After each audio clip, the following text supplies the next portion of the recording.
Quoi? Le beau nom de fille est un titre, ma sœur, dont vous voulez quitter la charmante douceur. Et de vous marier, vous osez faire fête.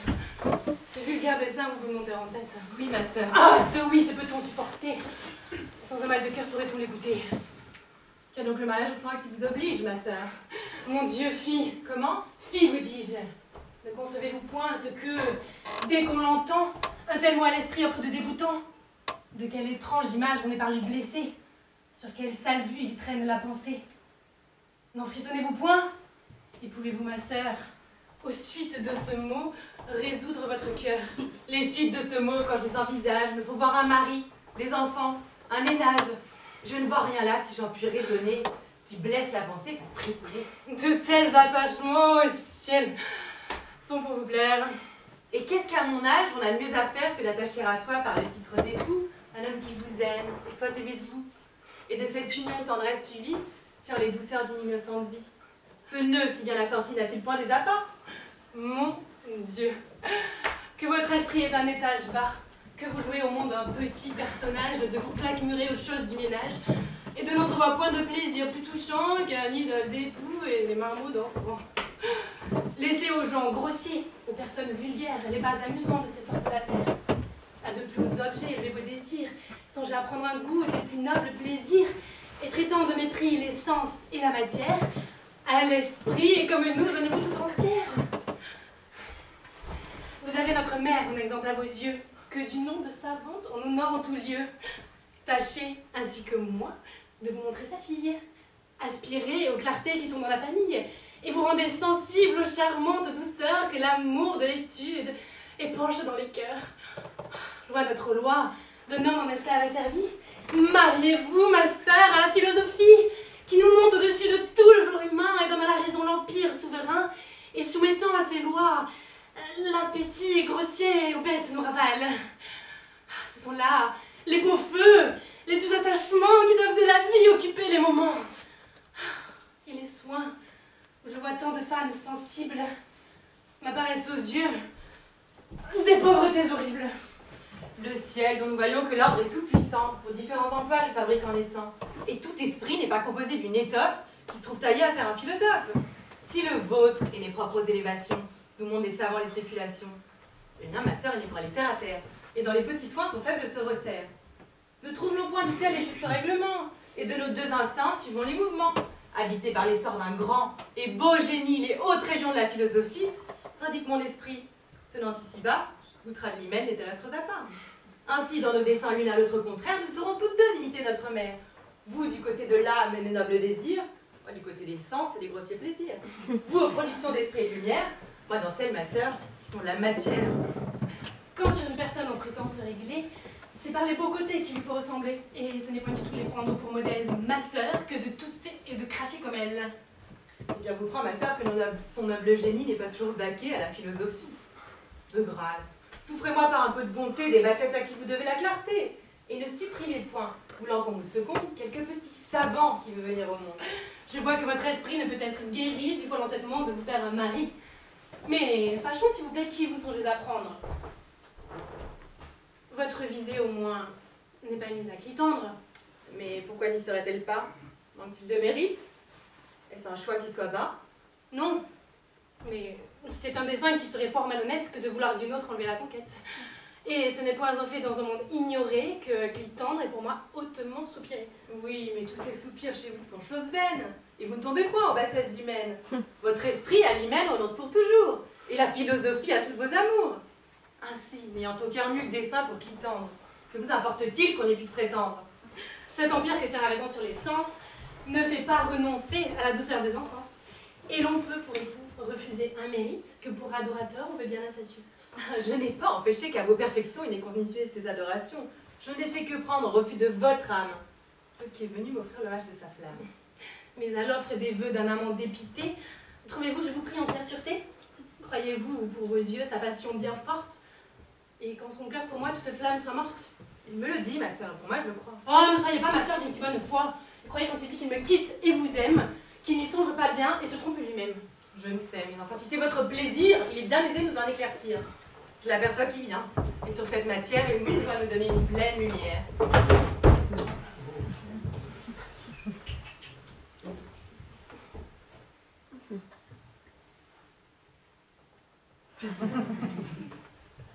tirez d'un doute où jette ma sœur, entre elle et moi Clitandre, expliquez votre cœur. Découvrez-le en fond et nous daignez apprendre qui de nous à vos voeux est en droit de prétendre.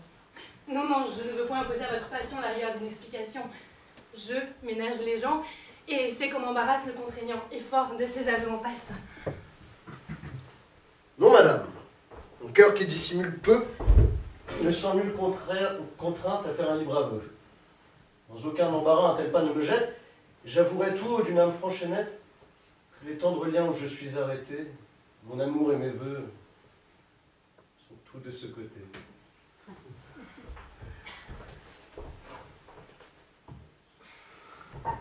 Quelle nulle émotion un tel aveu ne vous porte, vous avez bien voulu les choses de la sorte. Vos attraits m'avaient pris et mes tendres soupirs vous ont assez prouvé l'ardeur de mes désirs. Mon cœur vous consacrait une flamme immortelle, et vos yeux n'ont pas cru leur conquête assez belle. J'ai souffert sous leurs joues sans mépris différent, ils régnaient sur moi en superbe tyran.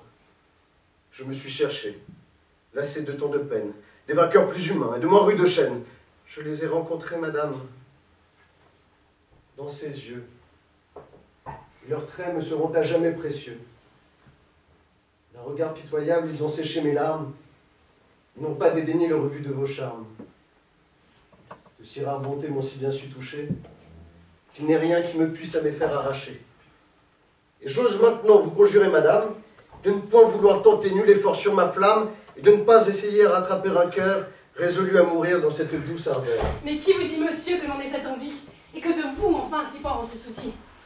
Je me trouvais bien plaisant de me le figurer, et bien impertinent de me le déclarer. Et doucement, ma sœur. Où est donc la morale qui sait si bien retenir la bride animale aux efforts du courroux? Mais vous qui m'en parlez, où la pratiquez-vous, de répondre à l'amour que l'on vous fait paraître sans le congé de ceux qui vous ont donné l'être? Sachez que le devoir vous soumet à leur loi, qu'il ne vous est permis d'aimer que par leur choix, qu'ils ont sur votre cœur l'autorité suprême, et qu'il est criminel d'en disposer vous-même. Je rends grâce aux bontés que vous me faites voir de m'enseigner si bien les choses du devoir. Mon cœur sur vos leçons veut régler sa conduite. Et pour vous montrer, ma sœur, que j'en profite, Clitandre, prenez soin d'appuyer votre amour de l'agrément de ceux dont j'ai reçu le jour. Faites-vous sur mes vœux un pouvoir légitime et me donnez moyen de terminer sans crime. J'y vais de tous mes soins travailler hautement. J'attendais de vous ce doux consentement. Vous triomphez, ma sœur, et faites une mine à vous imaginer que cela me chagrine. Moi, ma sœur, pas du tout. Je sais que sur vos sens, les la raison sont toujours tout puissants, et que par les leçons qu'on prend dans la sagesse, vous êtes au-dessus d'une telle faiblesse. Loin de vous soupçonner d'aucun chagrin, je crois que vous daignerez ici vous employer pour moi. Appuyez sa demande et de votre suffrage, pressez l'heureux moment de notre mariage.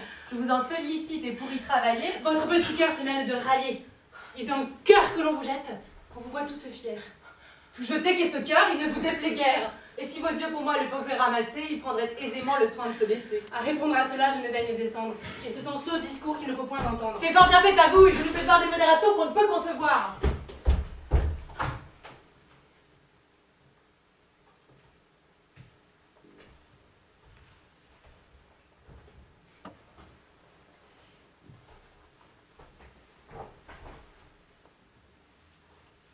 Votre sincère aveu ne l'a pas plus surpris. Elle mérite assez une telle franchise. Et toutes les hauteurs de sa folle fierté sont dignes tout au moins de ma sincérité.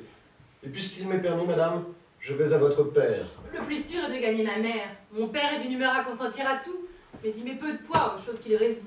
Il a reçu du ciel certaines montées d'âme qu'il soumet d'abord à ce que veut sa femme. C'est elle qui gouverne, et d'un ton absolu, elle dicte pour loi ce qu'elle a résolu. Je voudrais bien vous voir pour elle et pour ma tante, une âme, je l'avoue, un peu plus complaisante. Un esprit qui flattant les visions du leur, ou qui leur estime attirer la chaleur. Le cœur n'a jamais pu, tant il est né sincère, même dans votre sœur, flatter leur caractère. Les femmes docteurs ne sont point de mon goût.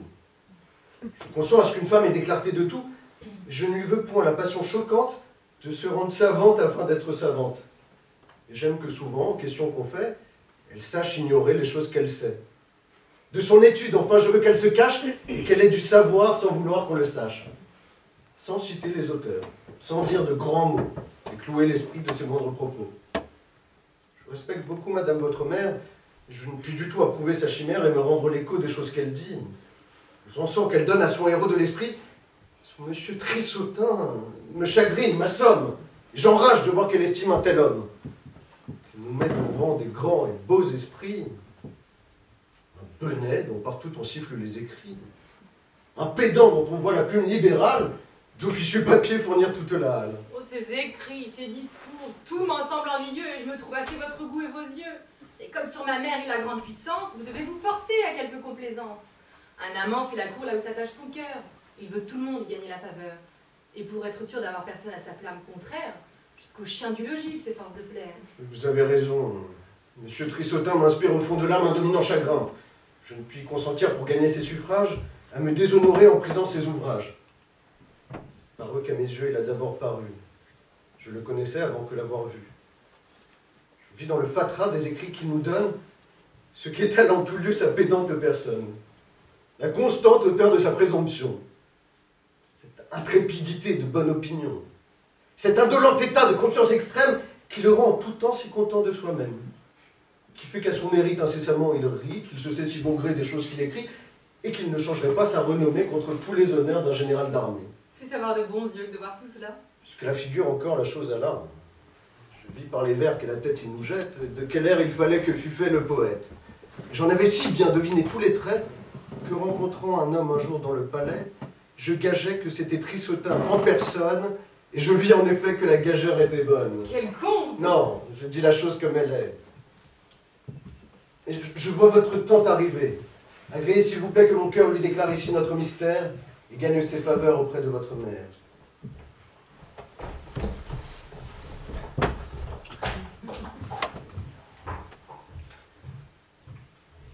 Souffrez, madame, qu'un amant prenne l'occasion de cet heureux moment et se découvre à vous de la sincère flamme. Oh, tout beau!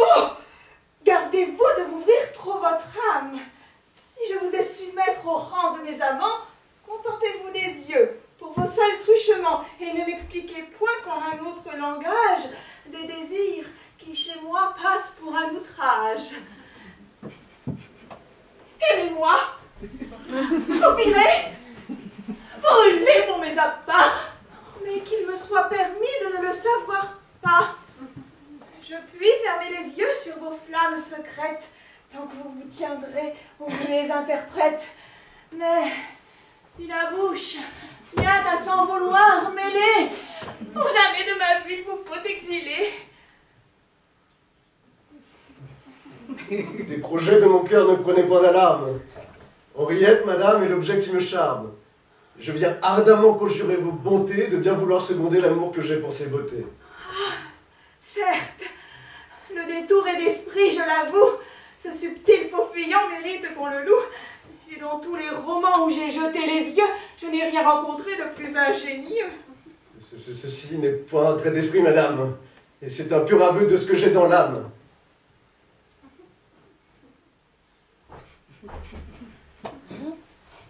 Les cieux, par les liens d'une immuable ardeur, aux beautés d'Henriette ont attaché mon cœur.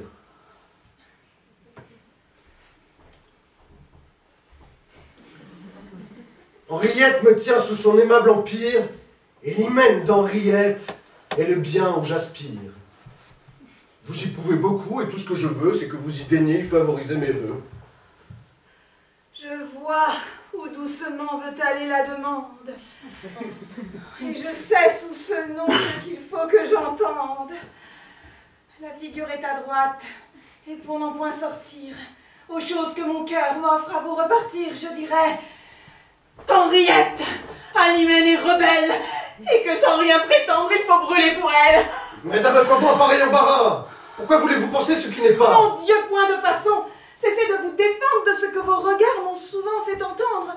Il suffit que l'on ait contente du détour dont s'est adroitement avisé votre amour, et que, sous la figure où le respect l'engage, on veut bien se résoudre à souffrir son hommage, pourvu que ces transports, par l'honneur éclairé, n'offrent à mes autels que des vœux épurés. Mais... Adieu. Pour ce coup, ceci doit vous suffire, et je vous ai plus dit que je ne voulais dire. Mais votre erreur! Laissez, je rougis maintenant, et ma pudeur s'est fait un effort surprenant.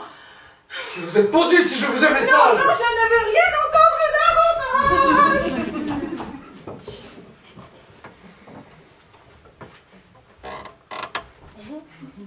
Tu entreçois de la folle avec ces visions. Pour un vu d'égal à ces préventions. Allons commettre un autre le soin que l'on me donne, et prenons le secours d'une sage personne.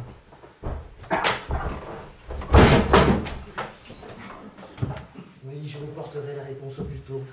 J'appuierai, presserai, ferai tout ce qu'il faut. Qu'un amant pour a quelque chose à dire, et qu'impatiemment il veut ce qu'il désire. Jamais. Oh, Dieu vous garde, mon frère. Et vous aussi, mon frère. Savez-vous ce qui m'amène ici? Non, mais si vous voulez, je suis prêt à l'apprendre. Depuis assez longtemps, vous connaissez Clitandre? Ah, sans doute, et je le vois qui fréquente chez nous. En quelle estime est-il, mon frère, auprès de vous? D'homme d'honneur, d'esprit de cœur et de conduite, et je vois peu de gens qui soient de son mérite. Certains désirent qu'il a conduit ici mes pas, et je me réjouis que vous en fassiez cas. J'ai connu feu son père en mon voyage à Rome. Fort bien, Oh, c'était mon frère, un fort bon gentilhomme. on le dit.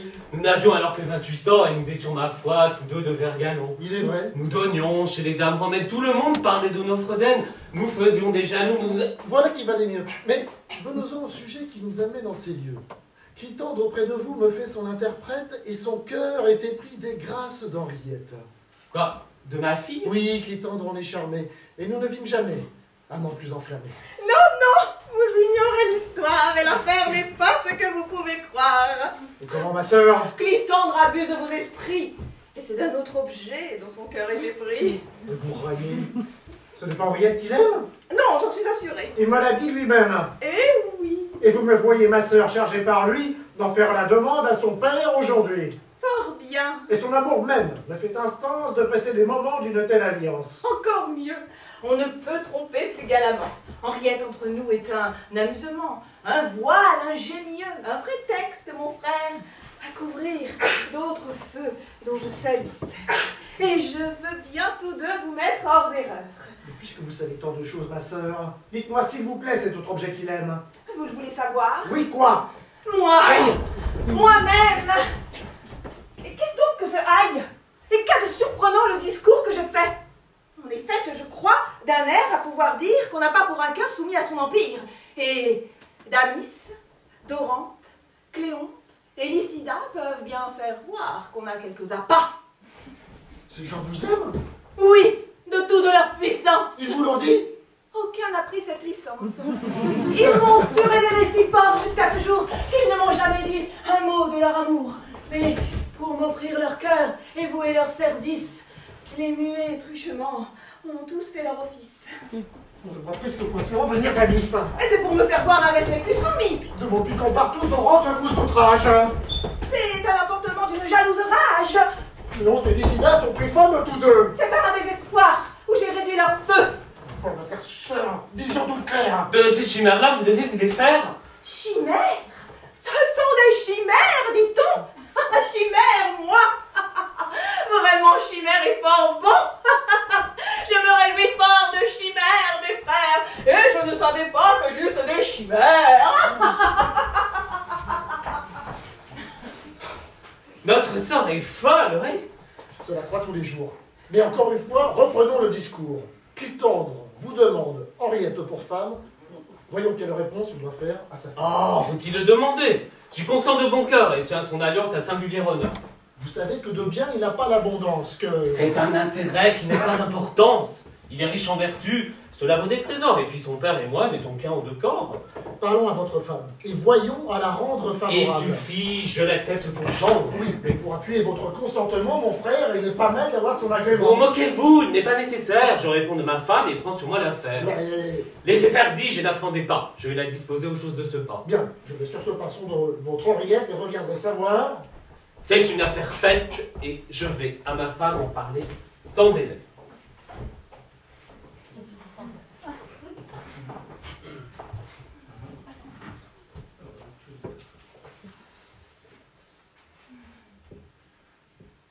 Me voilà bien chanceuse. Hélas, l'un dit bien vrai. Qui veut noyer son chien l'accuse de la rage. Et service d'autrui n'est pas un héritage. Mais qu'avez-vous, Martine? Ce que j'ai, Oui? c'est que l'on me donne aujourd'hui mon congé, monsieur. Votre congé? Oui, madame me chasse. Je n'entends pas cela comment? On me menace, si je ne sors d'ici, de me bailler 5 coups. Ah, mais vous demeurez, je suis content de vous. Ma femme, bien souvent, a la tête un peu chaude. Et je ne veux pas, moi, que... Quoi? Je vous vois, maraude! Va-t'en, friponne! Alors quittez ces lieux et ne vous présentez jamais devant mes yeux! Doudou! Non, c'en est fait. Et, Je veux qu'elle sorte. et qu'a-t-elle commis pour voir de la sorte? Quoi, vous la soutenez? En aucune façon. Prenez-vous son parti contre Mon moi? Dieu, non, je ne fais que seulement que demander son crime. Je suis là pour la chasser sans cause légitime. Ah, mais je ne dis pas cela, mais il faut de nos gens. Non, elle sortira. De séance. Eh bien, oui, vous dites-on quelque chose là contre? Et je ne veux pas d'obstacle au désir que je montre. D'accord. Et vous devez, en raisonnable époux, être pour moi contre elle et prendre mon courroux. Aussi fais-je. Oui, ma femme avec raison vous chasse, coquine, et votre crime est indigne de grâce. Qu'est-ce que j'ai fait? Ma foi, je ne sais pas. Mais tu meurs encore à affaire au caca. A-t-elle pour donner matière à votre haine cassé quelques miroirs ou quelques porcelaines? Voudrais-je la chasser? Et vous figurez-vous que pour si peu de choses, on se met en courroux? Qu'est-ce à dire? L'affaire est donc considérable? Sans doute, ma voix ton femme déraisonnable. Est-ce qu'elle a laissé d'un esprit négligent dérober quelques aiguilles ou quelques plats d'argent? Mais cela ne serait rien. Oh! Oh peste la belle! Quoi? Vous l'avez surprise à être peu fidèle? Mais c'est pire que tout cela. Pis que cela? Pire. Comment diantre friponne? Quoi? A-t-elle commis? Elle a d'une insolence à nul autre pareil. Et après 30 leçons, insulter mon oreille par la propriété d'un mot sauvage et bas qu'en termes décisifs condamne vos jeux-là. Est-ce là? Quoi toujours? Malgré nos remontrances, heurter le fondement de toutes les sciences? La grammaire qui s'est régentée jusqu'au roi et les fait la main haute obéir à ses lois. Du plus grand des forfaits, je la croyais coupable. Quoi, vous ne trouvez pas ce crime impardonnable? Si fait. Je voudrais bien que vous l'excusassiez. Je n'ai garde. Il est vrai que ce sont des pitiés. Toute construction est par elle détruite. Et des lois du langage, on l'a 100 fois instruite. Tout ce que je vous prêchais, et je crois bel et bon, mais je ne saurais moi parler votre jargon. Oh, impudente! Appelez jargon le langage, fondé sur la raison et sur le bel usage. Quand on se fait entendre, on parle toujours bien, et tous vos biodictons ne servent pas de rien. Mais voilà encore des soucis, ne servent pas de rien. Oh, cervelle indocile! Faut-il qu'avec les soins qu'on prend incessamment, on ne puisse apprendre à parler congrument? De pas, mais avec rien, tu fais la récidive. Et c'est comme on t'a dit, trop d'une négative. Mon Dieu, je n'avons pas du nez comme vous, et je parle tout droit comme on parle chez nous. Ah, peut-on te dire? Quel solécisme horrible! Voilà encore pour tuer une oreille sensible. Ton esprit, je l'avoue, est bien matériel. Je n'ai qu'un singulier, avon et pluriel. Veux-tu toute ta vie offenser la grammaire? Qui parle de fancy grammaire ni grammaire. Oh, ciel! Grammaire est prise à contresens par toi, et je t'ai déjà dit d'où vient ce mot. Ma foi, qui vient de Chaillot, d'Auteuil, de Pontoise, cela ne me fait rien. Que l'homme villageoise et la grammaire, du verbe et du nominatif, comme de l'adjectif, avec le substantif, nous enseigne les lois. J'ai, madame, à vous dire, que je ne connais point ces gens-là. Ah! Mais quel martyr! Ce sont les noms des mots, et l'on doit regarder en quoi c'est qu'il les faut faire ensemble accorder. Qu'ils s'accordent entre eux ou se gourment, qu'importe. Mon Dieu, mais finissez un discours de la sorte. Vous voulez pas, vous me la faire sortir? Si fait. À son caprice, il me faut consentir. Va, ne l'hérite point, retire-toi, Martine. Comment? Bah, vous avez peur d'offenser la coquine? Bah, vous lui parlez d'un ton tout à fait obligeant. Moi, point. Allons, sortez.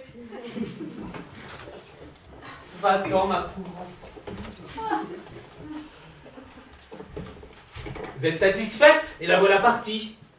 Mais je n'approuve pas une telle sortie. C'est une fille propre aux choses qu'elle fait, et vous la chassez pour un maigre sujet. Mais vous voulez toujours que je l'ai à mon service, pour mettre incessamment mon oreille au supplice, pour rompre toute loi d'usage et de raison, par un barbare amas de vices et d'oraisons, de mots estropiés, cousus par intervalles, de proverbes traînés dans les ruisseaux des Halles. Il est vrai que l'on sue à souffrir ces discours, élimer Vaugelas en pièces tous les jours. Et les moindres défauts de ce grossier génie sont ou le pléonasme ou la cacophonie. Mais qu'importe qu'elle manque aux lois de Vaugelas, pourvu qu'elle la cuisine, elle ne manque pas. J'aime bien mieux pour moi qu'en épluchant ses herbes, elle accommode mal les noms avec les verbes et redit 100 fois un bas et méchant mot que de brûler ma viande ou saler trop mon pot. Je vis de bonne soupe et non de beau langage. Vaugelas n'apprend pas à bien faire un potage. Et Malherbe et Balzac, si savants en beaux mots, en cuisine peut-être, auraient été des sots. Que ce discours grossier et terriblement assomme. Et quelle indignité pour ceux qui s'appellent hommes d'être sans cesse baissés aux soins matériels, au lieu de se hausser vers les spirituels. Le corps, c'est tenir. Est-il d'une importance d'appris à mériter seulement qu'on y pense? Nous devons passer là bien loin. Ouais, mon corps est moi-même et j'en veux prendre soin. Guenille si l'on veut, ma guenille m'est chère. Le corps avec l'esprit fait figure, mon frère. Mais si vous en croyez tout le monde savant, l'esprit doit sur le corps prendre le pas devant. Et notre plus grand soin, notre première instance, doit être à le nourrir du suc de la science. Ma foi, si vous songez à nourrir votre esprit, c'est de viande bien creuse à ce que chacun dit. Et vous n'avez nul soin, nulle sollicitude pour... Sollicitude à mon oreille est rude. Il pue étrangement son ancienneté. Oh, il est vrai que le mot est bien qu'on l'ait monté. Voulez-vous que je dise? Il faut qu'enfin j'éclate. Que je lève le masque et décharge ma rate. De folle on vous traite et j'ai force sur le cœur. Comment donc? C'est à vous que je parle, ma sœur.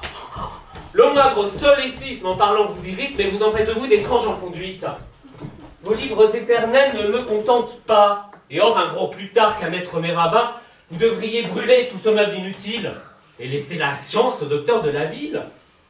M'ôtez, pour faire bien du grenier d'océan, cette longue lunette à faire peur aux gens.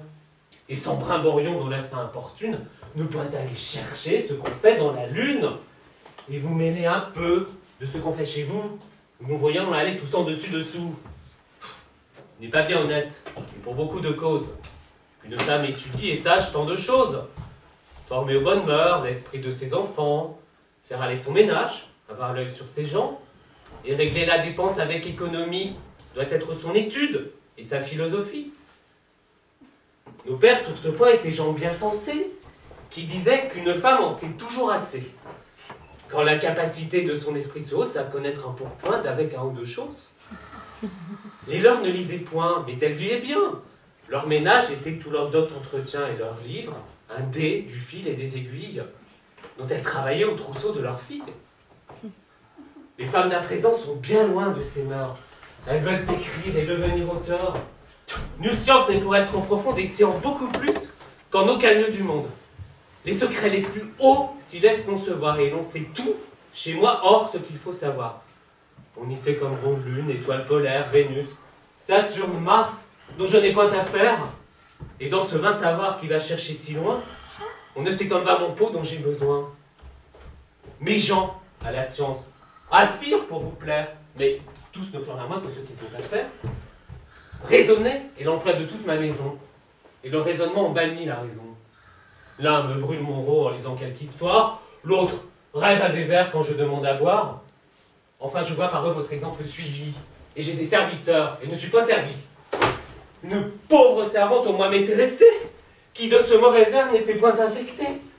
Et voilà qu'on la chasse, avec grand fracas, à cause qu'elle manque à parler vos jeux-là. Je vous l'ai dit, ma sœur, tout ce train-là me blesse. Car c'est comme j'ai dit à vous que je m'adresse. Je n'aime point ces hantes vos gens à latin. Et principalement ce monsieur Trissotin. C'est lui qui dans les vers vous a tympanisé. Tous les propos qu'il tient sont des billevesées. On cherche ce qu'il dit après qu'il a parlé, et je lui crois pour moi le timbre un peu fêlé. Mais quelle bassesse de ciel, et d'âme, et de langage! Est-il de petit corps un plus lourd assemblage? Un esprit composé d'atomes plus bourgeois, et de ce même sang, se peut-il que je sois?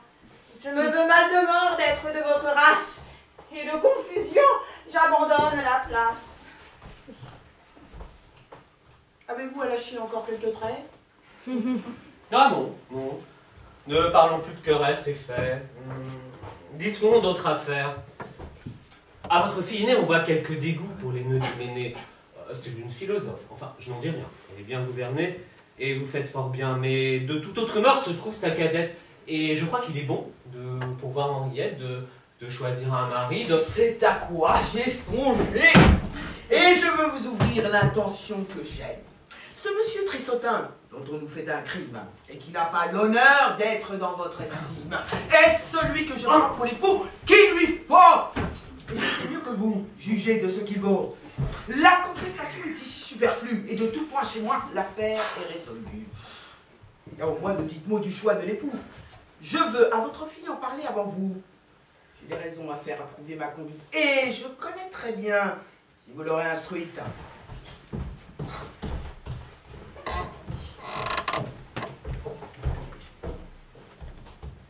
Eh bien, la femme sort, mon frère. Et je vois bien que vous venez d'avoir ensemble un entretien. Oui.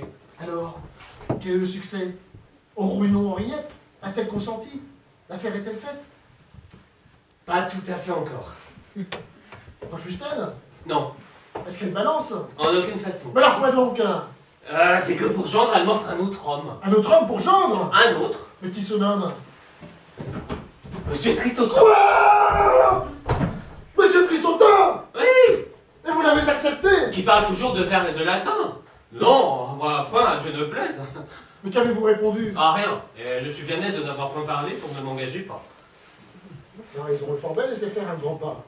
Avez-vous su du moins lui proposer que l'y tendre? Ah non, car quand j'ai vu qu'on parlait d'autres gendres, j'ai cru qu'il était mieux de ne m'avancer point.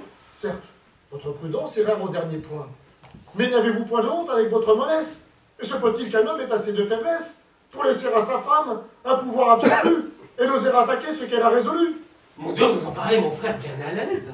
Et vous ne savez pas comme le bruit me pèse, j'aime fort le repos, la paix et la douceur. Et ma femme est terrible avec son humeur. Du nom de philosophe, elle fait grand mystère, mais n'est pas pour cela moins colère. Et sa morale, faite à mépriser le bien, sur les bords de sa vie, l'opère comme rien. Pour peu que l'on s'oppose à ce que vaut sa tête, on en a pour 8 jours d'effroyables tempêtes. Elle me fait trembler dès qu'elle prend son ton. Je ne sais où me mettre, et c'est un vrai dragon. Et cependant, avec toute sa diablerie, il faut que je l'appelle, et mon cœur est mamie. Laissez se moquer. Votre femme entre nous est par vos lâchetés sous vos règnes sur vous. Son pouvoir n'est fondé que sur votre faiblesse. C'est de vous qu'elle prend le titre de maîtresse. Vous-même, à ses hauteurs, vous vous abandonnez. Et vous vous faites mener en bête par le nez. Quoi? Vous ne pouvez pas, voyant comme on vous nomme, vous résoudre une fois à vouloir être un homme? À faire condescendre une femme à vos voeux? Pour dire encore, je le feu. Vous laisserez sans honte immoler votre fille aux folles visions que tienne la famille. Et de tout votre bien, revêtir un nigo pour 6 mots de latin qui leur fait sonner haut? Un pédant, qu'à tout coup. Une femme décrit comme un grand philosophe. Un homme qu'envers galant, jamais son égal, qu'il ait commencé et en manque que tout cela. Allez, encore un coup. C'est une moquerie. Et votre lâcheté mérite qu'on en rie. Oui, vous avez raison. Et je vois que j'ai tort. Allons, il faut enfin montrer un cœur plus fort, mon frère. Fort bien. C'est une chose infâme que d'être aussi soumis au pouvoir d'une femme. Il est vrai. De ma douceur, elle a trop profité. Oui. Trop joui de ma facilité. Sans doute. Et je veux lui faire aujourd'hui connaître que ma fille est ma fille et que je suis le maître pour lui prendre un époux qui soit selon mes voeux. Vous voilà raisonnable et comme je le veux. Vous êtes pour qu'il tendre et savez sa demeure. Faites-le moi venir, mon frère, tout à l'heure. J'y cours de ce pas. C'est souffrir trop longtemps. Et je m'en vais être homme à la barbe des champs.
À l'aise, ces vers que mot à mot, il est besoin qu'on pèse. Je brûle de les voir. Et l'on s'en meurt chez nous. Ce sont des charmes pour moi de ceux qui parlent. Je n'en doute point. Ce sont repas frayants qu'on donne à mon oreille. Ne faites point languir de si pressants désirs. Dépêchez! Faites tôt et hâtez nos plaisirs. À notre impatience, offrez votre épigramme.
Madame, son sort assurément a lieu de vous toucher, et c'est dans votre cour que j'en viens d'accoucher. Pour me le rendre cher, il suffit de son père. Votre approbation lui peut servir de mère. Qu'il a d'esprit. Oh là, pourquoi donc fuyez-vous? C'est de peur de troubler un entretien si doux. Approchez et venez de toutes vos oreilles prendre part au plaisir d'entendre les merveilles. Je sais peu les beautés qu'on écrit, et ce n'est pas de mon fait que les choses d'esprit. Il m'importe. Aussi ai-je à vous dire ensuite un secret dont il faut que vous soyez instruite. Les sciences n'ont rien qui vous puisse enflammer, et vous ne vous piquez que de savoir charmer. Un petit peu l'un que l'autre, les nuls en vie. Oh, songeons à l'enfant nouveau-né, je vous prie. Allons, petit garçon, vite de quoi s'asseoir. Voyez l'impertinent. Mais est-ce que l'on doit choir après avoir appris l'équilibre des choses? Tâchez d'ignorant. Ne voyez pas les causes. Et qu'elle vient d'avoir du point fixe écarté ce que nous appelons centre de gravité. Étant par terre, je m'en suis aperçu, madame. Le lourdeau. Viens lui prendre l'être pas de verre. De l'esprit partout. Cela ne t'arrive pas. Servez-nous promptement votre aimable repas. Pour cette grande faim qu'à mes yeux on expose, un plat seul de l'hiver me semble peu de choses. Et je pense qu'ici, je le ferais pas mal de joindre au madrigal, ou bien à l'épigramme, le ragoût d'un sonnet qui, chez une princesse, a passé pour avoir quelques délicatesses. Il est de sel attique, assaisonné partout. Et vous le trouverez, je crois, assez bon. Je n'en doute point. Bon, donnons vite audience. Oh, je sens, dès mon cœur, tressaillir par avance. J'aime la poésie avec entêtement, et surtout quand les vers se tournent également. Si nous parlons toujours, il ne pourra rien dire. Silence, ma nièce. Sonnet à la princesse Uranie, sur sa fièvre. Votre prudence est endormie, de traiter magnifiquement et de loger superbement votre plus cruel ennemi. Oh, le joli début. Qu'il a le tour galant. Puis seul des vérisés possède le talent. À prudence endormie, il faut rendre les armes. Loger son ennemi est pour moi plein de charme. J'aime superbement et magnifiquement. Les deux adverbes joints font admirablement. Prêtons l'oreille au reste. Votre prudence est endormie, de traiter magnifiquement et de loger superbement votre plus cruel ennemi. À prudence endormie. Loger son ennemi. Superbement et magnifiquement. Faites-la sortir, quoi qu'on dit, de votre riche appartement où cette ingrate insolemment attaque votre belle vie. Oh, on n'en peut plus. Donnez-nous, s'il vous plaît, le loisir d'admirer. On se sent jusqu'au fond de l'âme couler je ne sais quoi qui fait que l'on se bat. Faites-la sortir, quoi qu'on dit, de votre riche appartement que riche appartement est là, joliment dit, et que la métaphore est mise avec esprit. Faites-la sortir, quoi qu'on dise. Oh, que ce quoi qu'on dit, et là, un coup admirable. C'est à mon sentiment un endroit impayable. De quoi qu'on dit, mon cœur est amoureux. Oh, je suis de votre avis, quoi qu'on dit est heureux. Je voudrais l'avoir fait. Et il vaut toute une pièce. Mais en comprend-on bien, comme moi, toute la finesse. Oh. Faites-la sortir, quoi qu'on dise. Que de la fièvre on prenne ici des intérêts.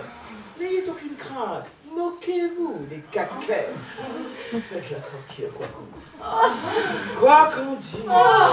Quoi qu'on dise. Quoi qu'on dise. Oh, que ce quoi qu'on dit, on dit beaucoup plus qu'il me semble.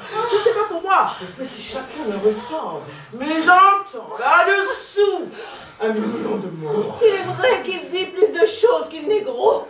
Mais quand vous avez fait ce charmant quoi qu'on dise, vous bien compris, vous, toute son énergie. Songez-vous bien vous-même à tout ce qu'il nous dit et pensiez-vous alors y mettre tant d'esprit. Aïe aïe aïe! J'ai aussi fort dans la tête cette ingrate de fièvre, injuste, malhonnête, qui traite mal les gens qui la logent chez eux. Enfin, les quatrains sont admirables tous deux. Venons-en, s'il vous plaît, au tiercé. Oh, s'il vous plaît, encore une fois, quoi qu'on dise. Faites-la sortir, quoi qu'on dise. Quoi qu'on dise. De votre riche appartement. Riche appartement. Vous êtes ingrate, insolemment. Oh, c'est un grade de fièvre. Attaque votre belle vie. Votre belle vie. Quoi? Sans respecter votre rang, elle se prend à votre sang, et nuit et jour vous fait outrage. Si vous la conduisez au bain sans la marchander davantage, noyez-la de vos propres mains. Oh, on n'en peut plus. Mon Pam. On se meurt de plaisir. De mille doux frissons, vous vous sentez saisir. Si vous la conduisez au bain, Sans la marchander davantage. Noyez-la de vos propres mains. De vos propres mains, là. Noyez-la dans vos bains. Oh.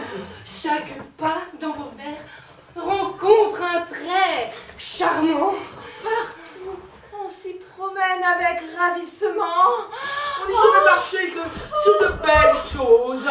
Sur son petit chemin tout parsemé de roses. Le sonnet donc vous semble. Admirable, nouveau. Personne, jamais, n'a rien fait d'aussi beau. Quoi? Sans émotion pendant cette lecture? Vous faites là à ma nièce une étrange figure? Chacun fait ici-bas la figure qu'il peut, ma tante. Et bel esprit, il ne l'est pas qui veut. Peut-être que mes vers importunent madame. Point, je n'écoute pas. Voyons l'épigramme.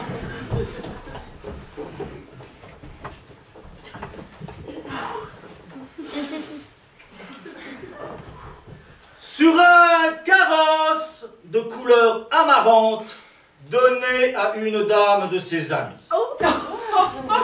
Ces titres ont toujours quelque chose de rare. Un sombre trait d'esprit, leur nouveauté prépare. L'amour, si chèrement m'a vendu son lien, qu'il m'en coûte déjà la moitié de mon bien.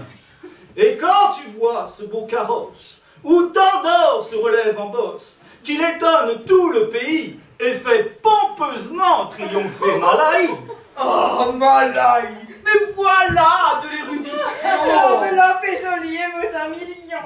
Et quand tu vois ce beau carrosse, où tant d'or se relève en bosse, qu'il étonne tout le pays, et fait pompeusement triompher Malaï, ne dis plus qu'il est amarante, dis plutôt qu'il est demarante. Celui-là n'est pas ton point du tout. On n'a que lui qui puisse écrire de ce goût. Ne dites pas qu'il est amarante, dites plutôt qu'il est demarante. Voilà qui se décline. Marante, demarante, amarante. Je le sais. Si sur ce sujet j'ai eu l'esprit prévu, mais j'adore partout vos vers et votre prose. Mais si vous pouviez de vous nous montrer quelque chose, à notre tour aussi, nous pourrions admirer. n'ai rien fait en vrai. Mais j'ai lieu d'espérer que je pourrai bientôt vous montrer en ami 8 chapitres du plan de notre académie. Platon s'est au projet simplement arrêté, quand de sa République il a fait le traité. Mais à l'effet entier, je veux pousser l'idée que j'ai sur le papier en prose accommodée. Car enfin, je me sens un étrange dépit du tort que l'on nous fait du côté de l'esprit. Et je veux nous venger, tout tant que nous sommes, de cette indigne classe où nous rangent les hommes, de borner nos talents à des futilités et nous fermer la porte aux sublimes clartés. C'est faire à notre sexe une trop grande offense de n'étendre l'effort de notre intelligence qu'à juger d'une jupe et de l'air d'un manteau, ou des beautés d'un point ou d'un brocart nouveau. Il faut se relever de ce honteux partage et mettre hautement notre esprit hors de page. Pour les femmes, on s'aime au respect en tout lieu. Et si je rends hommage aux brillants de leurs yeux, de leur esprit aussi j'honore les lumières. Le sexe aussi vous rend service en ces matières. Mais nous voulons montrer à de certains esprits, dont l'orgueilleux savoir nous traite avec mépris, que de science aussi, les femmes sont meublées, qu'on peut comme eux faire de doctes assemblées, conduites en cela par des ordres meilleurs, qu'on y veut réunir ce qu'on sépare ailleurs, mêler le beau langage et les hautes sciences, découvrir la nature en 1000 expériences. Et sur les questions qu'on pourra proposer, faire entrer chaque secte et n'en point épouser. Je m'attache pour l'ordre au péripatétisme. Ah, moi, pour les abstractions, j'aime le platonisme. Épicure me plaît, ses dogmes sont forts. Je m'accommode assez pour moi des petits corps. Mais le vide à souffrir me semble difficile et je goûte bien mieux la matière subtile.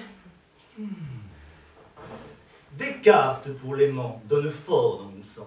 Je me suis tourbillon. Moi, c'est monde tombant. Il me tarde de nous signaler par nos quelques découvertes. Pour moi, sans me flatter, j'en ai déjà fait une. Mais j'ai clairement vu des hommes dans la lune. Oh, je n'ai pas vu d'hommes comme je crois, mais j'ai vu des clochers, tout comme je vous vois. Nous approfondirons ainsi que la physique, grammaire, histoire, vers, morale et politique. Oh, la morale à des traits de mon cœur était pris. C'était autrefois l'amour des grands esprits. Aux stoïciens, je donne l'avantage, mais je ne trouve rien de si beau que leur sage. Pour la langue, on verra dans peu nos règlements et nous prétendons y faire quelques remuements. Par une antipathie, ou juste naturelle, nous avons pris chacune une haine mortelle pour un nombre de mots, soit ou juste ou non, et contre nous préparons de mortelles sentences et nous devons ouvrir nos doctes conférences par les proscriptions de tous les mots divers dont nous devons purger et la prose et les vers.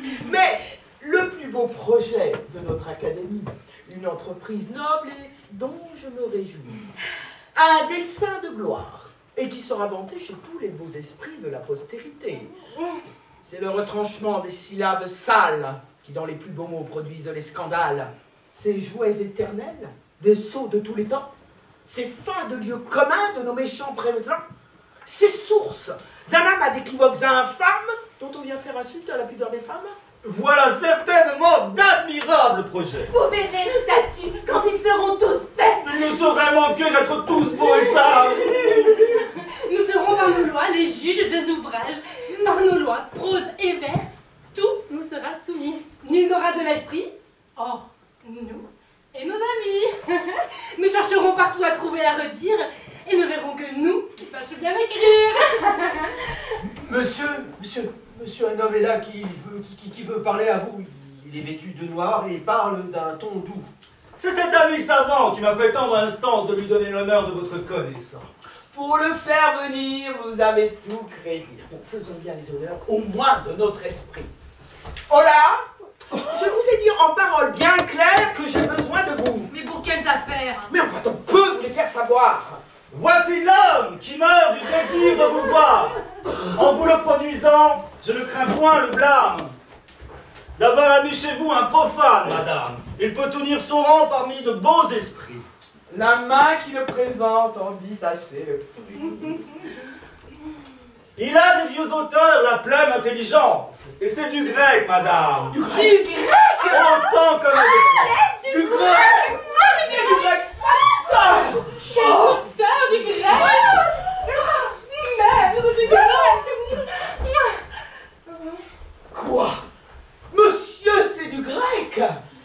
Oh, permettez de grâce que pour l'amour du grec, monsieur, mais on vous en embrasse.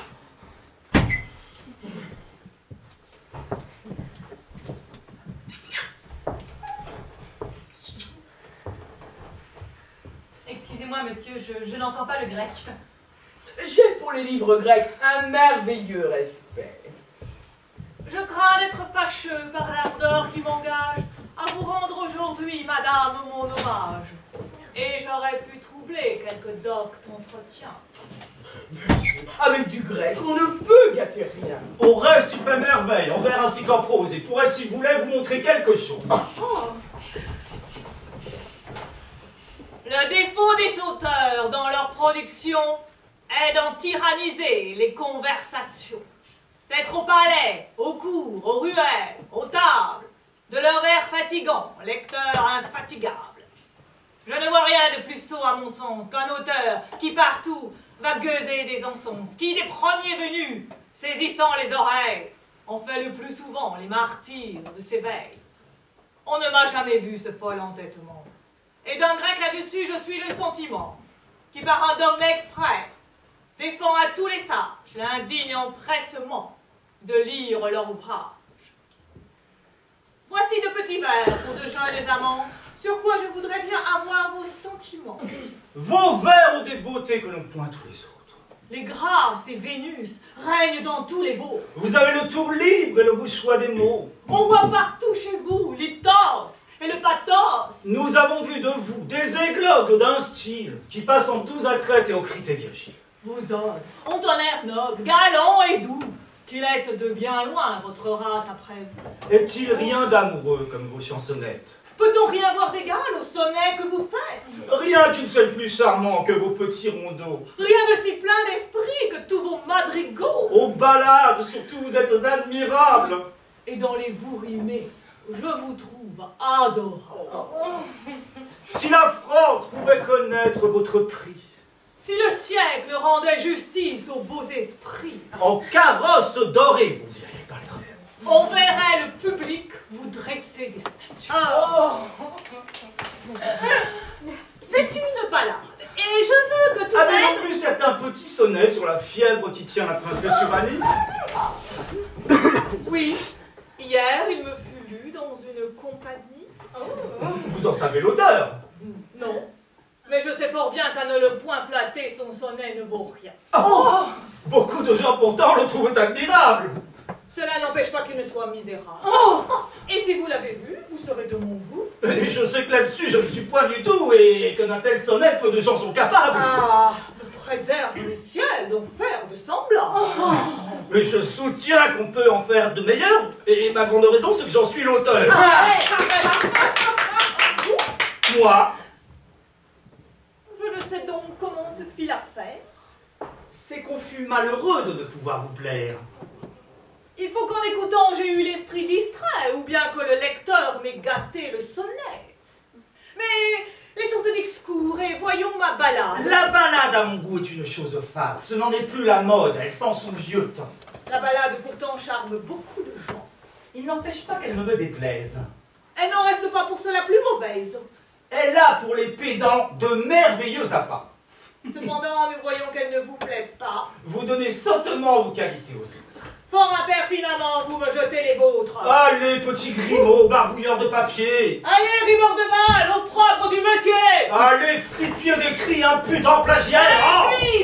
Messieurs, que prétendez-vous faire? Va restituer tous les honteux larcins que réclament sur toi les Grecs et les Latins. Va-t'en faire amende, honorable à Parnasse, d'avoir fait à tes vers estropier Horace. Souviens-toi de ton livre et de son peu de bruit. Et toi de ton libraire à l'hôpital réduit. Ma gloire est établie, en vain tu la déchires. Je te renvoie à l'auteur des satires. Mais je t'y renvoie aussi. J'ai le contentement qu'on voit qui m'a traité plus honorablement. Tu me donnes en passant une atteinte légère parmi plusieurs auteurs qu'on palais au revers. Mais jamais dans ces vers il ne te laisse en paix. Et on t'y voit partout et en plus à tes traits.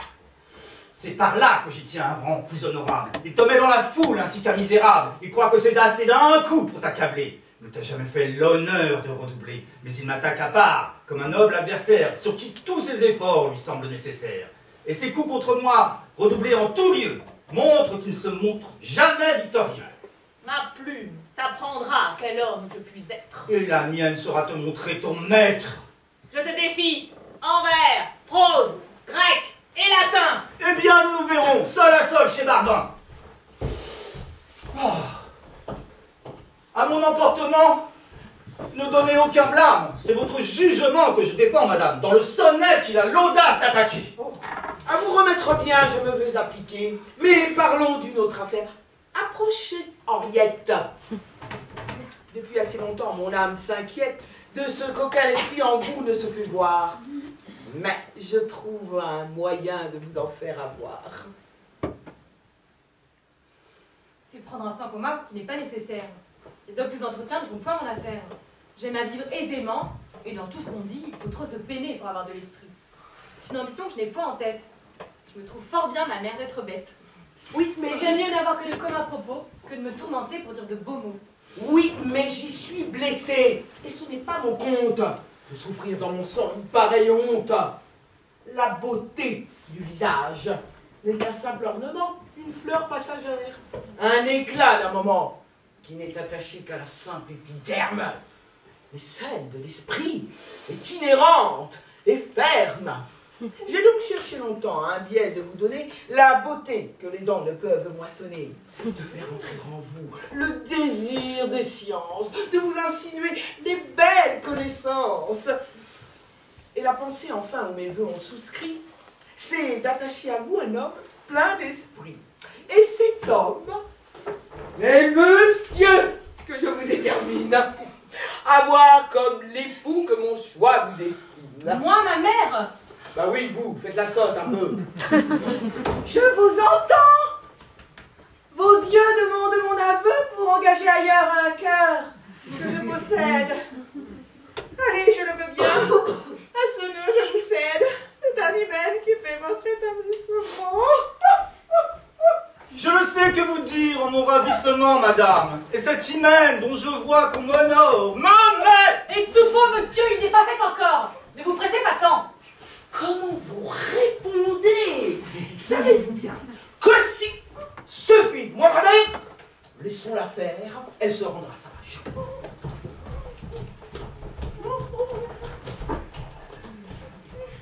On voit briller pour vous les soins de notre mère, et son choix ne pouvait d'un plus illustre époux. Si le choix est si beau, que ne le prenez-vous? C'est à vous, non à moi, que sa main est donnée. Je vous le sais tout, comme à ma sœur aînée. Si l'hymen comme à vous me paraissait aussi charmant, j'accepterai votre offre avec ravissement. Si j'avais comme vous les pédants dans la tête, je pourrais trouver un pari fort honnête. Cependant, bien qu'ici nos goûts soient différents, nous devons obéir, ma sœur, à nos parents. Une mère a sur nous une entière puissance. Et vous croyez en vain par votre résistance? Allons, ma fille, il faut approuver mon dessein. Ôtez ce gant, touchez à monsieur dans la main, et le considérez désormais en votre âme, en homme dont je veux que vous soyez la femme. De ce côté-là, ma sœur, vos penchants sont fort grands. Il nous faut obéir, ma sœur, à nos parents. Un père a sur nos vœux une entière puissance. Et une mère a sa part à notre obéissance. Qu'est-ce à dire? Je dis que j'appréhende fort qu'ici ma mère et vous ne soyez pas d'accord, et c'est d'un autre époux... Taisez-vous, Péronnelle, allez philosopher. Tout le sou avec elle et de mes actions. Ne vous vous mêlez de rien. Dites-lui la pensée et l'avertissez bien qu'elle ne vienne pas m'échauffer les oreilles. Ah! Fort bien, vous faites des merveilles. Transport, quelle joie. Mon sort est doux. Allons, prenez sa main et passez devant nous. Menez-la dans sa chambre. Ah, les douces caresses. Oh, tenez, mon cœur s'émeut à toutes ces tendresses. Cela ragaillardit tout à fait mes vieux jours et je me ressouviens de mes jeunes amours.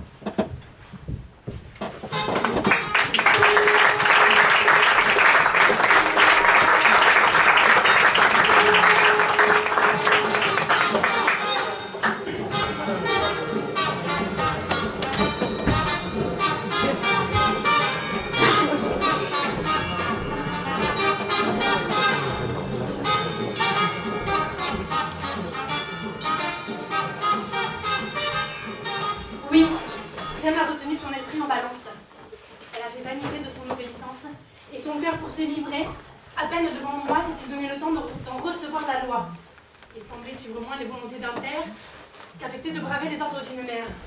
Le jeune m'entrerait bien aux lois de qui des deux les droits de la raison soumettent tous ses voeux.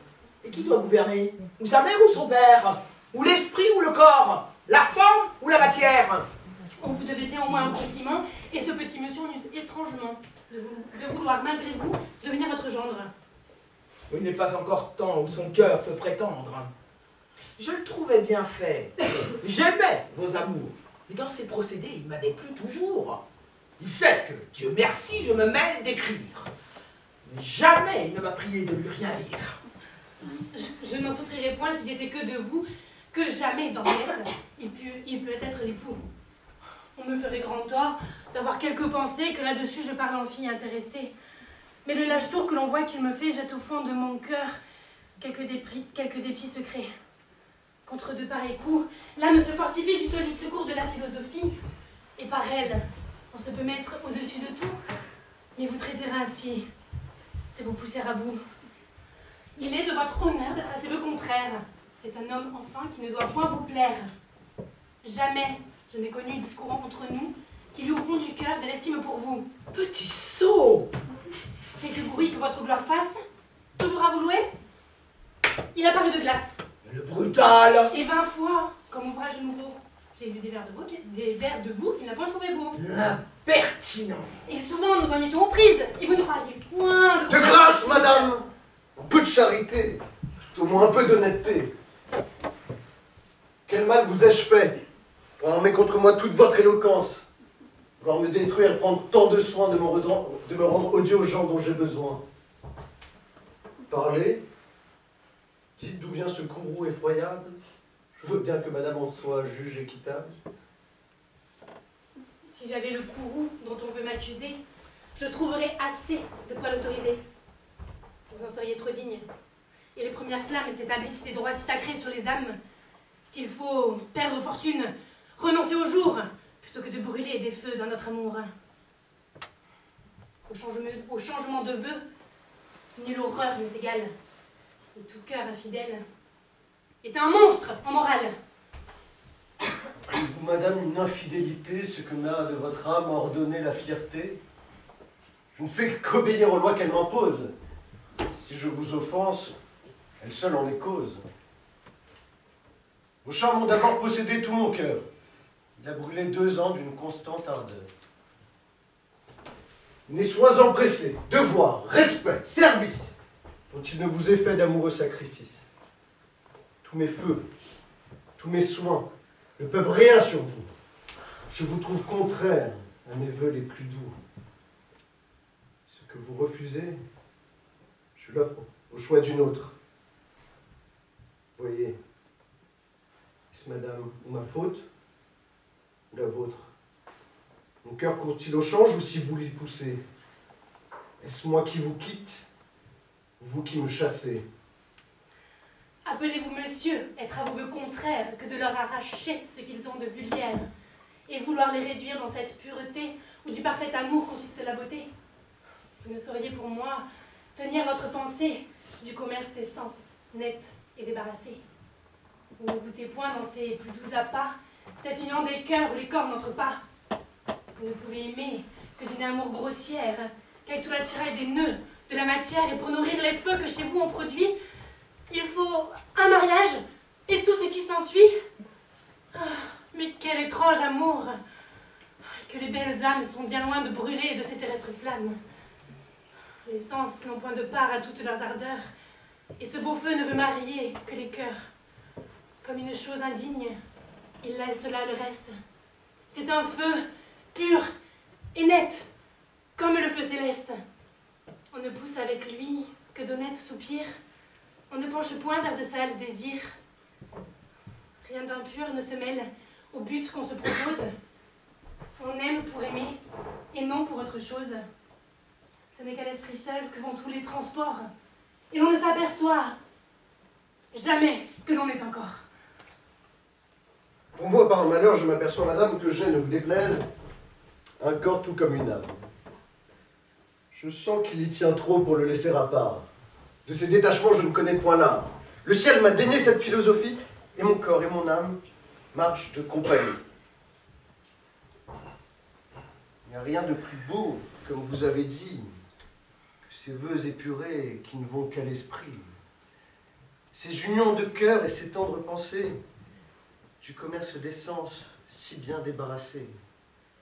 Et ces amours sont pour moi trop subtilisés. Je suis un peu grossier, comme vous m'accusez. J'aime de tout moi-même. Et l'amour qu'on me donne en veut, je le confesse, à toute la personne. Ce n'est pas la matière à de grands châtiments, et sans faire de tort à vos beaux sentiments, je vois que partout dans le monde on suit fort ma méthode, et que le mariage est assez à la mode. Je passe pour un lien assez honnête et doux, pour avoir désiré de me voir votre époux, sans que la liberté d'une telle pensée ait dû vous donner lieu d'en paraître offensé. Eh bien, monsieur, eh bien, puisque vos sentiments brutaux veulent se contenter, puisque, pour vous réduire à des ardeurs fidèles, il faut des nœuds de chair, des chaînes corporelles. Si ma mère le veut, je résous mon esprit à consentir pour vous à ce dont il s'agit. Il n'est plus temps, madame. Notre a pris la place. Et par un tel retour, j'aurai mauvaise grâce de maltraiter l'asile et blesser les bontés où je me suis sauvé de toutes vos fiertés. Mais enfin, comptez-vous, monsieur, sur mon suffrage, quand vous vous promettez cet autre mariage? Et dans vos visions, savez-vous bien que j'ai pour Henriette un autre époux tout près? Madame, voyez votre choix, je vous prie. Exposez-moi à moins d'ignominie.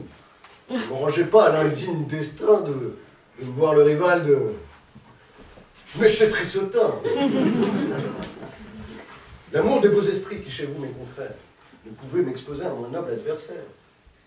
Il en est, et plusieurs, que pour le bel esprit, le mauvais goût du siècle a su mettre en crédit. Monsieur Trissotin n'a pu duper personne. Chacun rend justice aux écrits qu'il nous donne. Orséan le prise en tout lieu ce qu'il vaut. Ce qui m'a 20 fois fait tomber de mon haut, c'est de vous voir au ciel élever des sornettes que vous désavoueriez si vous les aviez faites. Si vous jugez de lui tout autrement que nous, c'est que nous le voyons par d'autres yeux que vous. Je viens vous annoncer le grade nouvelle. Nous l'avons en dormant, madame échappée belle. Un monde près de nous a passé tout du long, échu tout au travers de notre tourbillon. Et s'il eût en chemin rencontré notre terre, elle eût été brisée en morceaux comme verre. Remettons ce discours pour une autre saison. Monsieur n'y trouverait ni rime ni raison. Il fait profession de chérir l'ignorant et de haïr surtout l'esprit et la science. Cette vérité veut quelque adoucissement. Je m'explique, madame, et je hais seulement l'esprit et la science qui gâtent les personnes. Ce sont des choses de soi qui sont belles et bonnes, mais j'aimerais mieux être au rang des ignorants que de me voir savant comme certaines gens. Pour moi, je ne tiens pas à quelque effet qu'on suppose que la science soit pour gâter quelque chose. Et c'est mon sentiment qu'en fait, comme en propos, la science est sujette à faire de grands sauts. Le paradoxe est fort. Sans être fort habile, la preuve me serait, je pense, assez facile. Et si les raisons manquaient, je suis sûr en tout cas que les exemples fameux ne me manqueraient pas. Vous en pourriez citer qui ne concluraient guère. Je n'irai pas bien loin pour trouver mon affaire. Pour moi, je ne vois pas ces exemples fameux. Et moi, je les vois si bien qu'ils me crèvent les yeux. J'ai cru jusqu'ici que c'était l'ignorance qui faisait les grands sauts et non point la science. Vous avez cru fort mal, et je vous suis garant qu'un sot savant est plus sot qu'un sot ignorant. Le sentiment commun est contre vos maximes, puisqu'ignorant et sot sont termes synonymes. Si vous le voulez prendre à l'usage du mot, l'alliance est plus grande entre putain et sot. La sottise dans l'un se fait voir toute pure. L'étude dans l'autre ajoute à la nature. Le mérite garde en soi-même son savoir éminent. Le savoir dans un fa devient impertinent. Il faut que l'ignorance ait pour vous de grands charmes, puisque pour elle ainsi vous prenez tant les armes. Si pour moi l'ignorance a des charmes bien grands, c'est depuis qu'à mes yeux s'offrent certains savants. Ces certains savants-là peuvent à les connaître, valoir certaines gens que nous voyons paraître. Oui, si l'on s'en remet à ces certains savants, mais on n'en convient pas chez ces certaines gens. Il me semble, monsieur... De grâce, madame, monsieur est assez fort, sans qu'à son aide on passe. Je n'ai déjà que trop d'un si rude assaillant, et si je me défends, ce n'est qu'en reculant. Cependant, l'offensante aigreur de chaque répartie... Autre second, je quitte la partie. On souffre aux entretiens ces sortes de combats, pourvu qu'à la personne on ne s'attaque pas. Mon Dieu, cela n'a rien dont il s'offense. Il entend raillerie autant comme de France. De bien d'autres traits, il s'est senti piqué, sans que jamais sa gloire ait fait que s'en moquer. Je ne m'étonne pas, au combat que j'ai suivi, de voir prendre un monsieur la thèse qui l'appuie. Il est fort enfoncé dans la cour, c'est tout dit. La cour, comme on sait, ne tient pas pour l'esprit. Elle a quelque intérêt d'appuyer l'ignorance. Et c'est en courtisan qu'il en prend la défense. J'en voulais beaucoup à cette pauvre cour. Et son malheur est grand de voir que chaque jour, vous autres beaux esprits, vous déclamiez contre elle. Que de tous vos chagrins, vous lui fassiez querelle, et que sur son méchant goût, lui faisant son procès, n'accusiez que lui seul de vos méchants succès. Permettez-moi, monsieur Trissotin, de vous dire, avec tout le respect que votre nom m'inspire, que vous feriez fort bien, vos confrères et vous, de parler de la cour d'un ton un peu plus doux. Qu'elle le bien prendre au fond, elle n'est pas si bête, que vous autres messieurs, vous vous mettez en tête. Qu'elle a du sens commun pour se connaître à tout, que chez elle on se peut former quelques bons goûts, que l'esprit du monde y vaut sans flatterie, tout le savoir obscur de la pédanterie. De son bon goût, monsieur, nous voyons des effets. Vous voyez-vous, monsieur, qu'elle est si mauvais? Ce que je vois, monsieur, c'est que pour la science, Rasius et Bacchus font honneur à la France, et que tout leur mérite, exposé fort au jour, n'attire point les yeux ni les dons de la cour. Je vois votre chagrin, et que par modestie, vous ne vous mettez point, monsieur, de la partie. Et pour ne vous point mettre aussi dans le propos, que font-ils pour l'État, vos habiles héros? Qu'est-ce que leurs écrits lui rendent de service pour accuser la cour d'une horrible injustice et se plaindre en tout lieu que sur leur docte nom, elle manque à verser la faveur de ses dons? Pour savoir à la France est beaucoup nécessaire. Et des livres qu'ils font, la cour a bien à faire.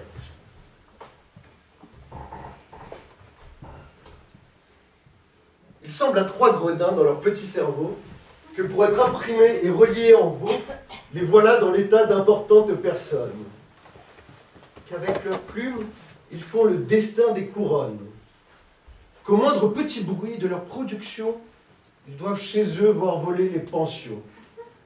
Que sur eux l'univers a la vue attachée, que partout de leur nom la gloire est épanchée, et qu'à la science, ils sont des prodiges fameux, pour savoir ce que d'autres ont dit avant eux, pour avoir eu 30 ans des yeux et des oreilles, pour avoir employé 9 ou 10 000 veilles à se bien barbouiller de grec et de latin et se charger l'esprit d'un ténébreux butin. De tous les vieux fatras qui traînent dans les livres, gens qui de leur savoir paraissent toujours ivres, riches pour tout mérite, en babil importun, inhabiles à tout, vide de sens commun, et plein d'un ridicule et d'une impertinence à décrier partout l'esprit et la science.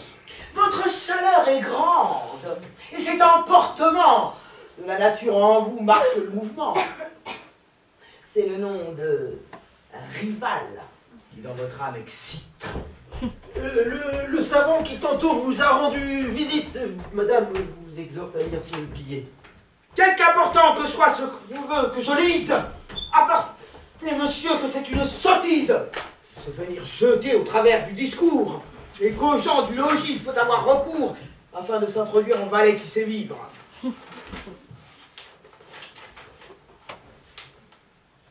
Trissotin s'est vanté, madame, qu'il épouserait votre fille.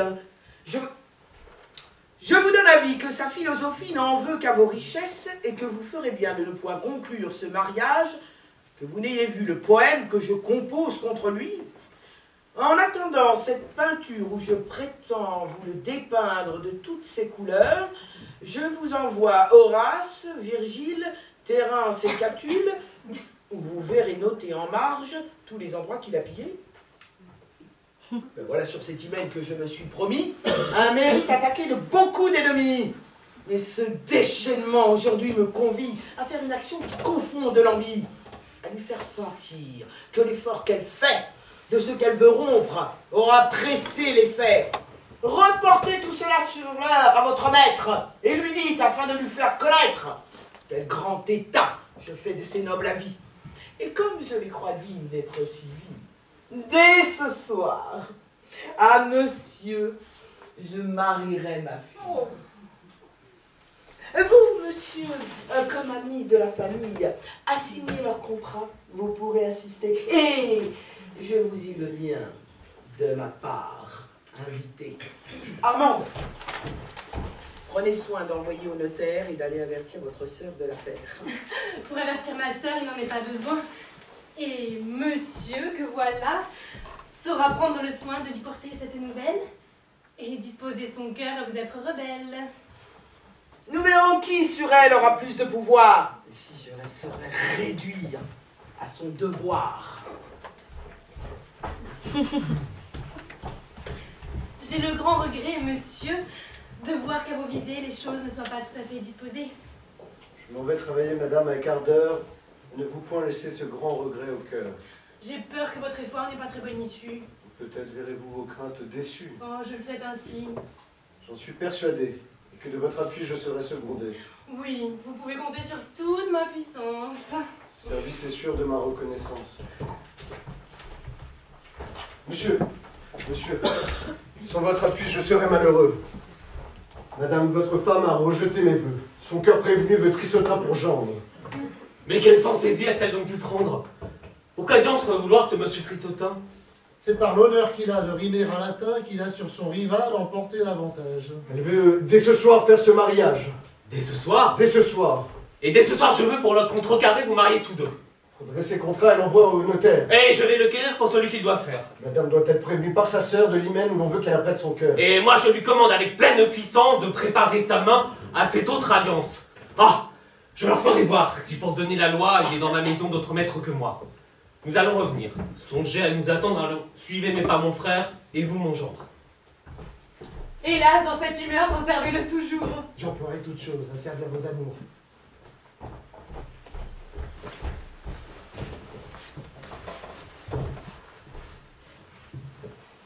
Quelques secours puissants compromettent à ma flamme.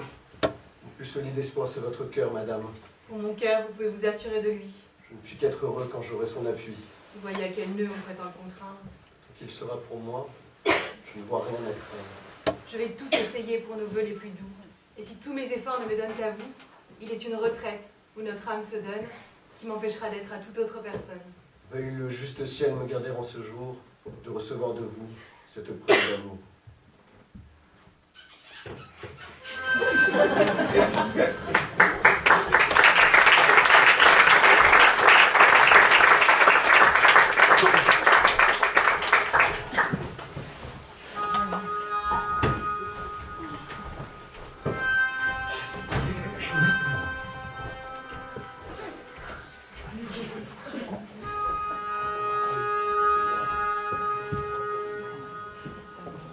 C'est sur le mariage où ma mère s'apprête que j'ai voulu, monsieur, vous parler tête à tête. Et dans le désordre où je vois la maison, j'ai cru que je pourrais vous faire entendre la raison. Je sais que sur mes vœux, vous me jugez capable de vous porter en dot un bien considérable. Mais l'argent, dont on voit tant de gens faire cas, pour un vrai philosophe, a d'indignes sapins. Et le mépris du bien et de grandeur frivole ne doit point éclater dans vos seules paroles. Aussi n'est-ce point là ce qui me charme en vous. Et vos brillants attraits, vos yeux perçants et doux, votre grâce et votre rêve, sont les dons, les richesses qui m'ont attiré mes faiblesses. C'est de ce seul trésor dont je suis amoureux. Je rends grâce à vos feux généreux. Cet obligeant amour a de quoi me confondre. Mais j'ai regret, monsieur, de n'y pouvoir répondre. Un cœur, vous le savez, à deux ne saurait être. Et je sens que du mien, qui tendre s'est fait maître.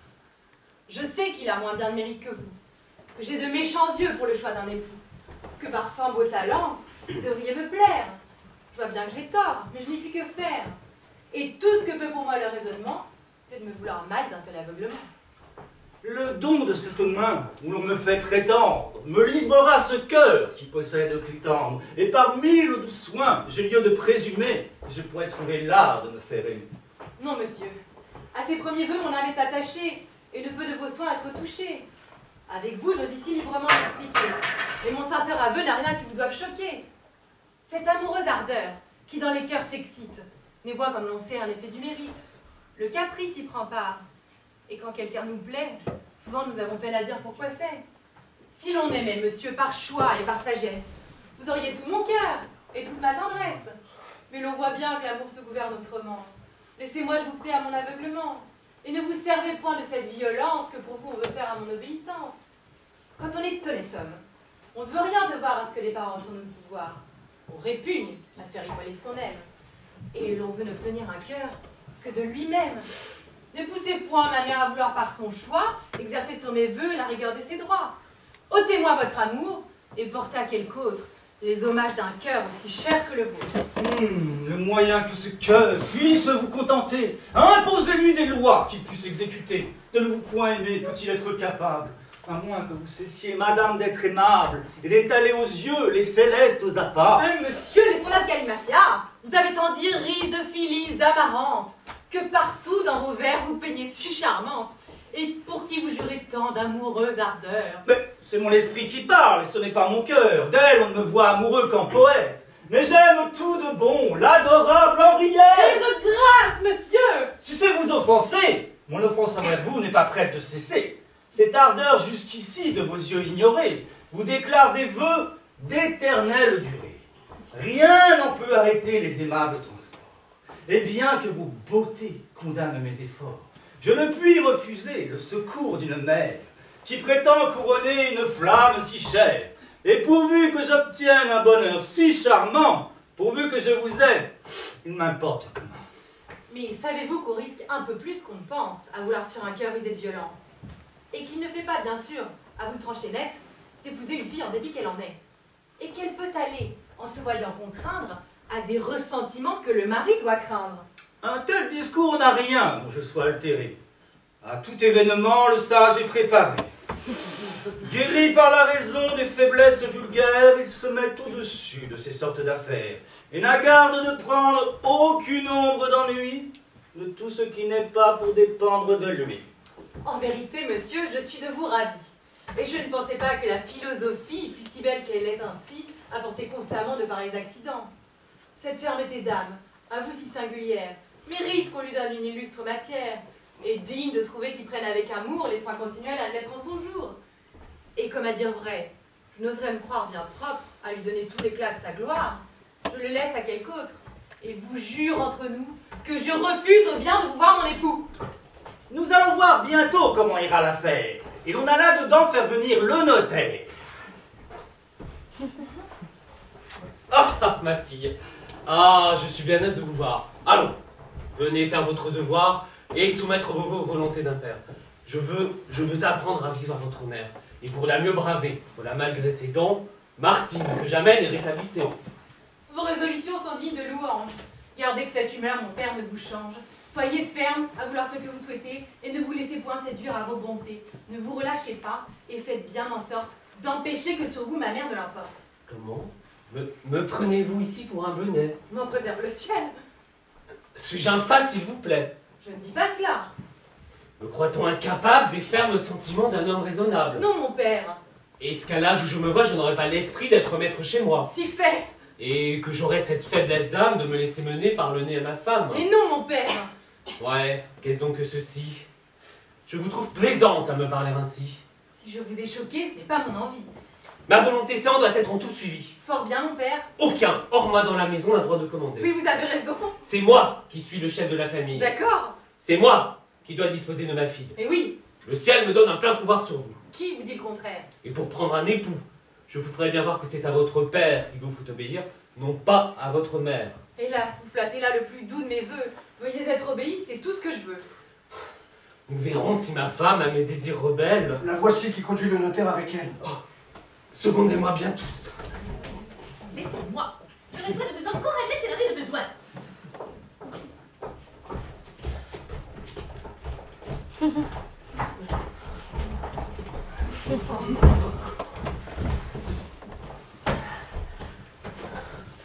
Vous ne sauriez changer changer votre style sauvage et nous faire un contrat qui soit en beau langage. Quelle barbarie au milieu de la France!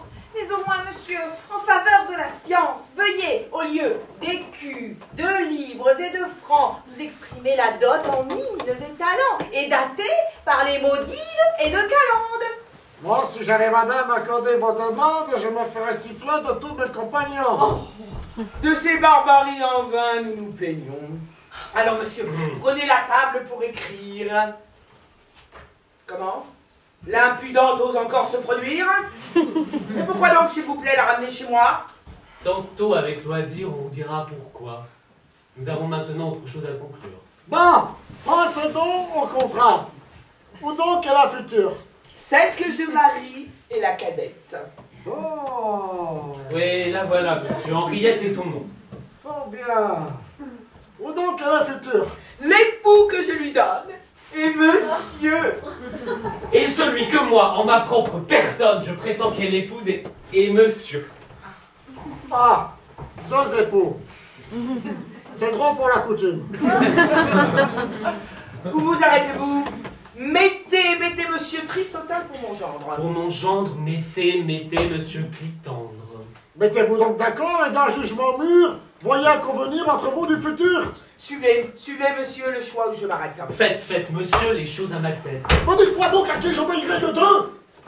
Comment? Vous combattez les choses que je veux? Je ne saurais souffrir qu'on ne cherche ma fille que pour l'amour du bien qu'on voit dans ma famille. Vraiment? Bah, votre bien en songe bien ici. Et c'est là pour le sage un fort digne souci. Enfin, pour époux, j'ai fait le choix de Clitandre. Et moi, pour son époux, voici qui je veux prendre. Mon choix sera suivi, c'est un point résolu. Oui, vous prenez là un ton bien absolu. Ce n'est point à la femme prescrire, et je somme pour céder le dessus en toutes choses aux hommes. C'est bien dit.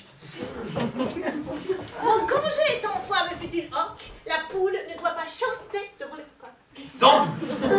Et nous voyons que d'un homme on se gausse quand sa femme chez lui porte le haut de chose. Il est vrai. Monsieur, si j'avais un mari, je l'ai dit, je voudrais qu'il se fît le maître du logis. Je ne l'aimerais pas s'il faisait le jeu Christ. Et s'il contestait contre lui par caprice, je trouverais fort bon qu'avec quelques soufflets, il rabaissât mon menton. Oui. Monsieur est raisonnable de vouloir pour sa fille un mari convenable.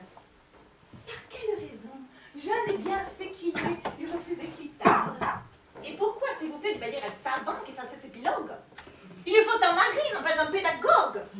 Et ne voulant savoir le grec ni le latin, elle n'a pas besoin de monsieur Trissotin. Fort bien. Il faut souffrir qu'elle jase à son aise. Les savants ne sont bons que pour prêcher une chaise. Pour mon mari, moi, 1000 fois je l'ai dit, je ne voudrais jamais prendre un homme d'esprit. L'esprit n'est pas du tout ce qu'il faut en ménage. Les livres cadrent mal avec le mariage. Et je veux, si jamais on engage ma foi, un mari qui n'ait point d'autres livres que moi, qui ne sache Anne B, n'en déplaise à madame, et ne soit en un mot docteur que pour sa femme. Qu'est-ce fait? Et son trouble ai-je assez écouté votre digne interprète? Elle a dit vérité. Et moi, pour trancher court toute cette dispute, je veux qu'absolument mon désir s'exécute. Henriette et monsieur seront joints de ce pas, je l'ai dit, je le veux, ne me répliquez pas. Si votre parole à Clitandre est donnée, vous ferez lui le parti d'épouser son aîné. Ah, voilà dans cette affaire un accommodement. Voyez, y donnez-vous votre consentement. Mais mon père! Monsieur!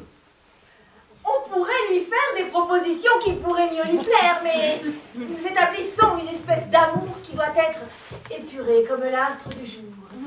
La substance qui pense peut être reçue, mais nous en bannissons la substance étendue.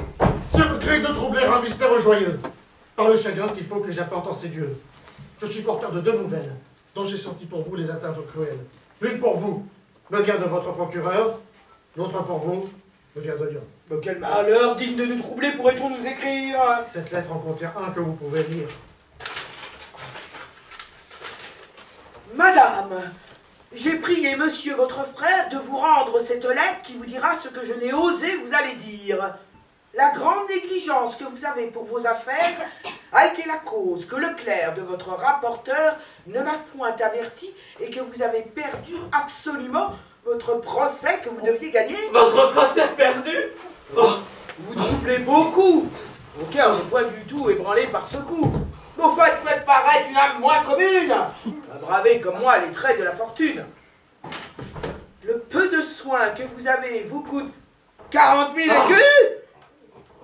C'est à payer cette somme avec les dépenses que vous êtes condamné par arrêt de... Condamné? Mais ce mot est choquant. Mais il n'est fait que pour les criminels. Il a tort, en effet. Et vous vous êtes là justement récrié. Il devait avoir mis que vous êtes prié, par arrêt de la cour, de payer au plus tôt 40 000 écus et les dépenses qu'il faut. Voyons l'autre. Monsieur, l'amitié qui me lie à monsieur votre frère me fait prendre intérêt à tout ce qui vous touche. Je sais que vous avez mis votre bien entre les mains d'Argante et de Damon, et je vous donne avis qu'en même jour, ils ont tous deux fait banqueroute. Oh, oh ciel! Perdre ainsi à la fois tout mon bien. Quel honteux transport. Nos filles, tout cela n'est rien. Il n'est pour le sage aucun revers funeste. Et perdant toute chose à soi-même, il se reste. Achevons notre affaire. Et quittez votre ennui. Son bien nous peut suffire. Et pour nous, et pour lui. Non, madame, cessez de presser cette affaire. Je vois qu'à cette hymen, tout le monde est contraire. Et mon dessein n'est point de contraindre les gens. Mais cette réflexion vous vient en peu de temps.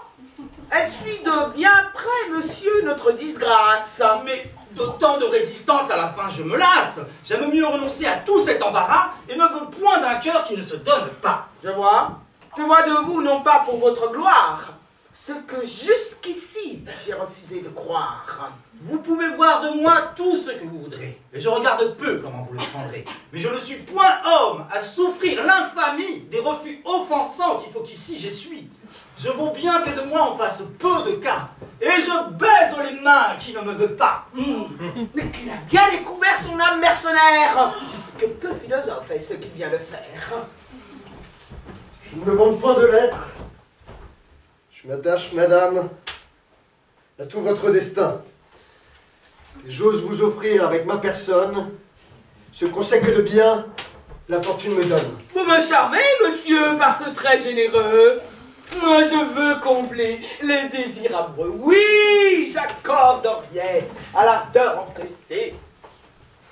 Non, ma mère. Je change à présent de pensée. Vous souffrez que je résiste à votre volonté. Vous opposez à ma félicité? Lorsqu'à mon amour je vois chacun se rendre? Je sais le peu de bien que vous avez qui tendre, et je vous ai toujours souhaité pour époux. Lorsqu'en satisfaisant à mes vœux les plus doux, j'ai vu que mon hymen ajustait vos affaires. Mais lorsque nous avons les destins si contraires, je vous chéris assez dans cette extrémité qu'on ne vous chargeait point de notre adversité. Tout destin avec vous me peut être agréable. Tout destin sans vous me serait insupportable. L'amour dans son transport parle toujours ainsi. Des retours importuns évitons le souci. Rien n'eût tant l'ardeur de ce nœud qui nous lie que les fâcheux besoins des choses de la vie. Et l'on en vient souvent à s'accuser tous deux de tous les noirs chagrins qui suivent de tels feux. N'est-ce que le motif que nous voulons entendre qui vous fait résister à l'hymen de Clitandre? Sans cela, vous verriez tout mon cœur y courir, et je ne fuis sa main que pour trop le chérir. Laissez-vous donc lier par de chaînes si belles. Je ne vous ai porté que de fausses nouvelles. Et c'est un stratagème, un surprenant secours que j'ai voulu tenter pour servir vos amours. Et détromper ma sœur et lui faire reconnaître ce que son philosophe a laissé prouver être. Ah, le ciel en soit loué. Ah, j'en ai la joie au cœur, par le chagrin qu'aura ce lâche déserteur. Voilà le châtiment de sa basse avarice. Voir qu'avec éclat, cet hymen s'accomplisse. Ah, je le savais bien moi que vous l'épouseriez. Ainsi donc, à leur vœu, vous me sacrifiez. Mais ce n'est point vous que je leur sacrifie. Et puis, vous avez l'appui de la philosophie. De voir d'un œil content couronner leur ardeur.